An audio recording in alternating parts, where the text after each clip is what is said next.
Saudara-saudari, marilah kita mendengarkan renungan dengan judul Tuhan telah bangkit, yang berdasarkan pada Injil Yohanes bab 20 ayat 2. Maria Magdalena berkata, Tuhan telah diambil orang dari kuburnya dan kami tidak tahu di mana ia diletakkan. Dalam nama Bapa dan Putra dan Roh Kudus. Amin. Saudara-saudari terkasih dalam nama Tuhan Yesus Kristus. Pada hari pertama minggu itu, pagi-pagi benar, ketika hari masih gelap, pergilah Maria Magdalena ke kubur Yesus dan melihat bahwa batu telah diambil dari kubur. Ia berlari-lari menemui Simon Petrus dan murid yang lain dan berkata kepada mereka, Tuhan telah diambil orang dari kuburnya dan kami tidak tahu di mana ia diletakkan. Petrus dan murid yang lain bergegas ke kubur itu. Seorang murid berlari lebih cepat sehingga lebih dahulu sampai di kubur. Ia menjenguk ke dalam dan melihat kain kapan terletak di tanah. Simon Petrus menyusul dia dan masuk ke dalam kubur.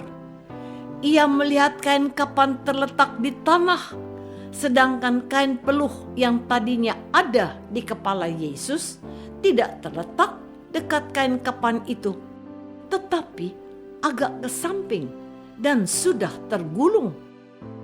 Masuklah murid yang datang lebih dulu. Ia melihatnya dan percaya. Selama itu mereka belum mengerti isi kitab suci yang mengatakan bahwa Yesus harus bangkit dari antara orang mati. Saudara-saudari terkasih, manusia membutuhkan banyak hal untuk hidupnya. Uang dan harta benda adalah yang paling dibutuhkan. Jika kita kehilangan sebuah benda, alat tulis misalnya, kita akan kebingungan dan mencari penggantinya. Apalagi jika kita kehilangan benda yang lebih berharga, handphone atau mobil misalnya. Namun, uang dan harta benda kalah berharga dibandingkan dengan manusia lain. Tidak ada manusia yang bisa hidup sendiri tanpa bantuan manusia lain. Kehadiran kita di dunia ini paling tidak memerlukan adanya seorang bapak dan seorang ibu. Bukankah bahan makanan pun tidak kita buat sendiri, tetapi jerih payah para petani? Bukankah kepandaian kita terima dari para guru di sekolah? Bersyukurlah kita karena para polisi mengatur lalu lintas sehingga lancar. Bersyukurlah kita karena para petugas kesehatan di rumah sakit yang siap merawat dan menyembuhkan kita. Manusia akan semakin sempurna jika ia mau menerima bantuan dari orang lain. Membanggakan kehebatan dirinya sendiri justru akan membuat kita tidak berkembang dan mati. Bagaimana cara kita menganggap penting manusia lain? Dengan menyapa secara langsung ataupun dengan teknologi. Dengan mengundangnya ketika kita punya hajatan. Dengan mengunjunginya ketika sedang sakit. Dengan mendoakannya agar saudara kita penuh berkat Tuhan. Betapa pentingnya manusia lain, sehingga manusia lebih berharga daripada harta benda dan uang berapapun nilainya. Saudara-saudari terkasih, manusia adalah seorang pribadi yang unik. Artinya, tidak ada duanya di dunia ini. Manusia tidak bisa disamakan dan dibandingkan dengan manusia lain. Kehilangan seorang manusia berarti kehilangan orang itu selama-lamanya. Tidak ada manusia lain yang menyamai dan menggantikannya. Kematian seorang manusia akan sangat menyayat hati bagi orang-orang yang ditinggalkannya karena tidak akan tergantikan. Kehilangan seseorang yang begitu dekat dalam hidup kita berarti hilang pula rencana-rencana yang kita rancang. Harapan yang kita bangun dengannya pupus pula. Yang tersisa hanyalah kenangan yang pernah kita lalui bersamanya. Ada orang-orang yang begitu dekat dalam hidup kita. Misalnya orang tua, anak, kekasih, sahabat.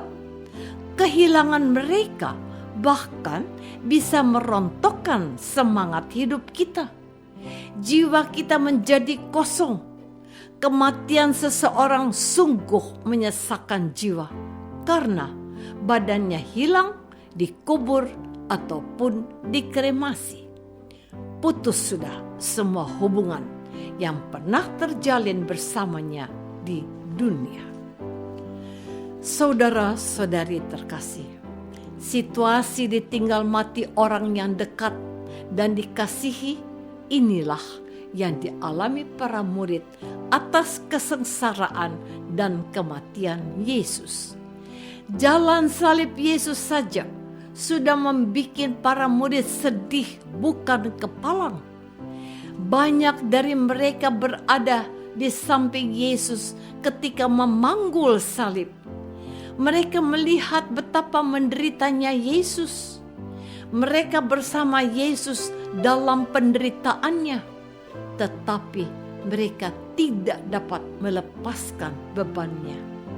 Mereka berada di bawah salib ketika Yesus tergantung di salib. Namun mereka tidak mampu menurunkan Yesus dari salib. Dan ketika lambung Yesus ditikam dengan tombak oleh prajurit, betapa hati para murid juga terluka. Pukul 3 sore, Yesus wafat tergantung di kayu salib. Pada saat itu, luruhlah jiwa para murid. Guru yang selama ini mereka puja dan dengan setia mereka ikuti kemanapun pergi, akhirnya wafat. Apalagi yang bisa diharapkan? Setelah jenazah Yesus diturunkan dari kayu salib dan dimakamkan, para murid berharap masih bisa berziarah ke makam itu. Ketika beberapa murid perempuan pada pagi-pagi benar hendak berziarah ke makam Yesus, jenazah Yesus tidak ada. Hanya tersisa kain kapan yang dipakai untuk membungkus jenazah Yesus.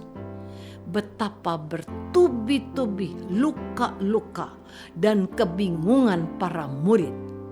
Ajaran Yesus tentang kematian dan kebangkitan Yesus pun terlupakan. Apakah kita sudah memahami ajaran Yesus tentang kesengsaraan, kematian, dan kebangkitannya? Marilah kita berdoa. Ya Tuhan, kami masih begitu lugu dalam memahami ajaran Yesus tentang kesengsaraan, kematian, dan kebangkitannya. Kami begitu bersedih atas kesengsaraan hidup Yesus, di mana kami sendiri tidak mampu berbuat apa-apa untuk meringankannya. Buatlah iman kami semakin mendalam kepadamu, Tuhan kami, kini dan sepanjang masa. Amin. Semoga kita semua selalu dinaungi dan dibimbing oleh berkat Allah yang Maha Kuasa, Bapa dan Putra dan Roh Kudus. Amin.